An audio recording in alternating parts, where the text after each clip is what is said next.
Asynchronous resources and asynchronous collaboration is extremely powerful if it's developed in an effective fashion.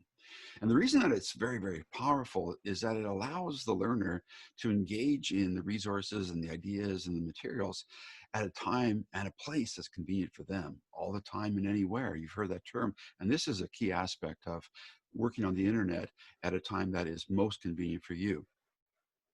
Now, most asynchronous resources will take the form of a tutorial, a simulation, a direct instruction, a list of instructions, a DIY, do-it-yourself module, and a variety of different contexts. But the key thing is that the resources that are built are accessible and available all the time and anywhere, and your learner is going to engage in them and provide comments and questions that you will then respond to in an asynchronous fashion as well.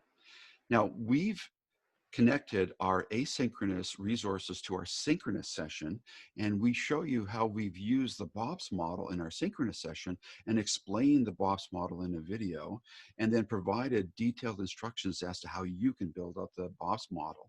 And so you can see exactly what we've done. Now, we've made that connection, but you don't have to. You can connect your synchronous and asynchronous sessions together, but it's entirely up to you. There's many other examples that you can consider. We encourage you to use the tips pages. Many students refer to these for examples, direct instructions, simulations, other models. It's a great resource for you to refer to when you're building out your own asynchronous learning sessions. We also want you to think about using common tools for asynchronous instruction, such as Screencast-O-Matic. You can use a variety of tools such as Screencast-O-Matic or even Screencastify to capture your desktop and headshot.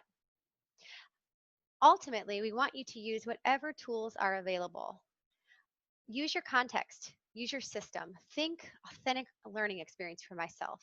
So think about your situation, and we don't want you to try to reinvent the wheel and use something new. We don't want you to capsize on a difficult tool. We want you to think of what you're looking to do and what are the best tools that are going to enable you to get there. Okay.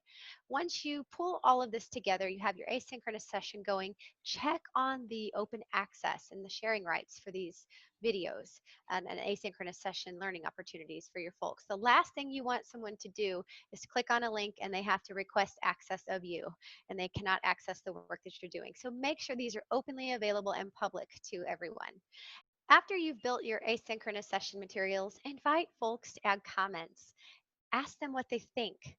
Ask them what they would do better. What are their recommendations? What are their suggestions? Join them on their journey where you ask them questions and you offer recommendations and some feed forward. Open the lines of communication for mutual collaboration and feed forward amongst each other in your community. We've pointed you to a variety of ideas that you can use at minimum, but we do want you to go further. Don't be limited by our instructions, by this video, and even by the examples. Explore, experiment, and look for ways you can engage people all the time and anywhere. Now, as you're going along, don't forget about that reflection.